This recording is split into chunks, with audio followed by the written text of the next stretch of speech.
Christmas, everyone! In honor of this, I'm going to talk about one of my favorite Christmas specials of all time, not just from Disney, but just in general, Mickey's Christmas Carol. I know for a lot of you, The Muppets was your introduction to this classic story. Well, for me, it was Mickey Mouse. And honestly, for the short amount of time that it has, it's a very well done rendition. At a mere 45 minutes, they have to squeeze in a lot of character, a lot of story, a lot of visuals, and it, for the most part, works out pretty well. I think most of you know the story, but just in case, Ebenezer Scrooge, played by probably the most fitting casting of all time, Scrooge McDuck, is a bitter old man who hates people but loves money.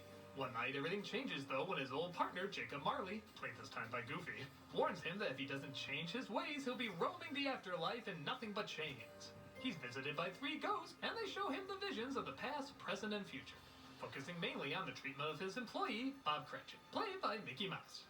The short is pretty much by the numbers. They don't really change up that much, but what they do show is done very effectively. For a TV production, the animation is really stellar. Keep in mind, this is back in the 80s. There wasn't any CG, and Disney wasn't exactly in the best spot financially.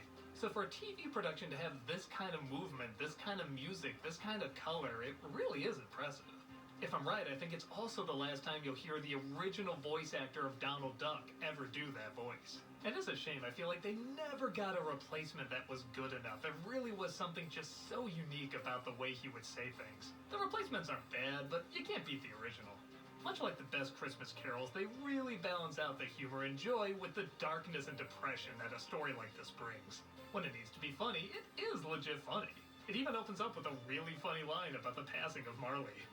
In his will, he left me enough money to pay for his tombstone, and I had him buried at sea. What an asshole. But when it needs to go dark, it goes dark, man. They make Tiny Tim super cute in this, and when you have to cut to what happens to him in the future, you will believe a mouse can cry. It is grim. There's also a scene that scared the shit out of me as a kid where Scrooge's coffin opens up, revealing fire like hell is waiting for him. Good God! If I had to point to any problems with it, I would say there are 2 major ones. The main one being, it's way too short. Don't get me wrong, a lot of Christmas carols have done their stories in a half hour or so, but for the tone and emotional impact it was trying to get across, it really did need an hour and a half. After we're introduced to Tiny Tim, we cut immediately to the Ghost of Christmas Future. That's a big leap. Don't get me wrong, they condense a lot of it very cleverly and very nicely. But just imagining what they could have done with other scenes from the story and with other characters, it does kind of feel like a missed opportunity. And along with the length, it really should have been a musical. This seems tailor-made for great music. In fact, there's a wonderful song that starts off, and it's really catchy, and I listen to it every Christmas. If we had 3 or 4 more songs like that utilized throughout the special, telling the story and giving us an idea what the characters are feeling, I really feel like this could be a 10 out of 10 Christmas Carol. But as is, I still really like it. I feel like the makers of this were probably given a lot of limitations, like you have to use these characters and it has to be under this time limit, and that can't be easy. But they pulled it off really well. It's very touching, it's very funny, it's very dark, it's very hopeful and optimistic. If you have a little kid, I really recommend showing it to them. It's a great introduction to the story.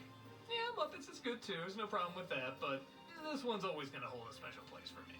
And honestly, even if you don't have little kids, still check it out. It's really well done and has a lot of artistry and good acting, and I think it's getting more and more attention over the years, but it still deserves even more.